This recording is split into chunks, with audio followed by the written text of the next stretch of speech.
വീണ്ടും കയ്യടി നേടി പാലക്കാട്ടെ വിദ്യാർത്ഥികൾ കഴിഞ്ഞ ദിവസം പൊട്ടിവീണ ലൈൻ കമ്പിയിൽ നിന്ന് ഷോക്ക് ഏൽക്കാതെ ഒരു നാടിനെ ഋത്വിക് എന്ന 2ാം ക്ലാസ്സുകാരൻ രക്ഷിച്ചെങ്കിൽ ഇപ്പോഴിതാ പാലക്കാട് തന്നെ ഷൊർണൂരിൽ കുറച്ച് വിദ്യാർത്ഥികളുടെ അവസരോചിതമായ ഇടപെടലും വൈറലായിരിക്കുകയാണ്.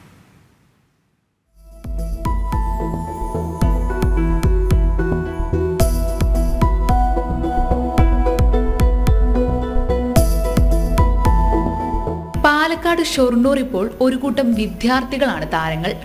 ഷൊർണൂർ ടെക്നിക്കൽ ഹൈസ്കൂളിലെ ശ്രേയസ്, ശ്യാംശേഖർ, മുഹമ്മദ് റസാൻ, മനുരാജ്, ഗോകുൽ കൃഷ്ണ, അനന്തു കൃഷ്ണ, ഹരിദേവ്, അശ്വിൻ ചന്ദ്ര, അനശ്വർ, വിധു കൃഷ്ണ എന്നിവർ. എങ്ങനെയാണ് ഇവർ താരങ്ങളായതെന്നല്ലേ?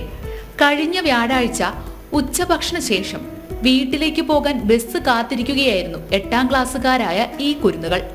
അപ്പോഴാണ് നല്ല തിരക്കുള്ള ഷൊർണൂർ കുളപ്പുള്ളി റോഡിൽ 70 വയസ്സുകാരനായ ഒരു വൃദ്ധൻ വീണ് കിടക്കുന്നത് വിദ്യാർത്ഥികൾ കണ്ടത്. പരിശോധിച്ചപ്പോൾ വൃദ്ധന് ബോധമില്ലെന്ന് കുട്ടികൾക്ക് മനസ്സിലായി. ഇതോടെ വിദ്യാർത്ഥികൾ കയ്യിലുണ്ടായിരുന്ന വെള്ളം വൃദ്ധന്റെ മുഖത്തേക്ക് തളിച്ചു. കൂട്ടത്തിലുണ്ടായിരുന്ന 2 പേർ ഓടിച്ചെന്ന് അധ്യാപകരെ വിവരം അറിയിച്ചു.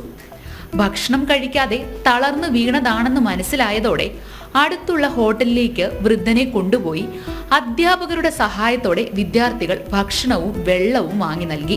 ഞങ്ങളെല്ലാരും വീട്ടിലേക്ക് പോകാൻ നിൽക്കുകയായിരുന്നു. അപ്പോ ഞങ്ങൾ ഒരു കൂട്ടുകാരനെ കാത്തു നിൽക്കുന്ന സമയത്ത് ഒരാൾ നടന്നു പോകണ്ടായിരുന്നു. ഞങ്ങൾ ആളെ ഇതായി കൂട്ടിയില്ല. പിന്നെ കുറച്ച് കഴിഞ്ഞപ്പോ ആൾ അവിടെ വീണത് കണ്ടപ്പോ ഞങ്ങൾക്ക് എന്തോ തോന്നിട്ട് ഞങ്ങൾ അവിടെ ചെന്നിട്ട് ആളെ എടുത്തിട്ട് റോഡിലെ കടന്നു. റോഡിന്റെ സൈഡിലേക്ക് വന്നിട്ട് തലേനായിട്ട് വേഗം വെച്ചു കൊടുത്തു. വെള്ളം വേണം പറഞ്ഞു വെള്ളം കൊടുത്തു. ഇനിയിപ്പോ സാർമാരെ വിളിക്കാൻ വേണ്ടിട്ട് 2 ആള് വിട്ടു. അവര് സാർമാരെ വിളിച്ചു കൊടുത്തു.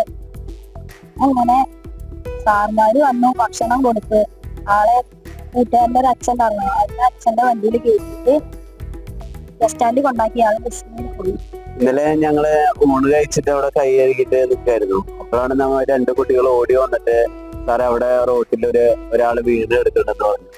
അങ്ങനെ ഞാനും സജിത്ര സാറും കൂടിയിട്ട് പെട്ടെന്ന് റോഡിലേക്ക് പോയിരുന്നു.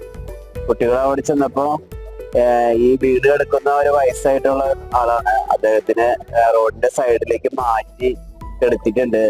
അതിൽ ഏറ്റവും നമുക്കൊരു അഭിമാനം തോന്നിയ കാര്യം എന്ന് വെച്ചാൽ ഇവര് തന്നെ ആ സ്കൂൾ ബാഗ് തലയണായിട്ട് വെച്ചിട്ട് അവരത് കൊടുത്തേക്കാണ്. എന്നിട്ട് അവരെ കുട്ടികളെല്ലാവരും ഇങ്ങനെ നമ്മുടെ ഒരു സ്വന്തം ബന്ധുക്കളെ പോലെ അവര് ശുശ്രൂഷിച്ചിട്ടിരിക്കുകയാണ്. അത് ഭയങ്കര അത്രയ്ക്ക് അഭിമാനം തോന്നിയ ഒരു വിഷയമാണ്. നിലവിൽ വൃദ്ധൻ ആരോഗ്യത്തോടെ കഴിയുന്നു.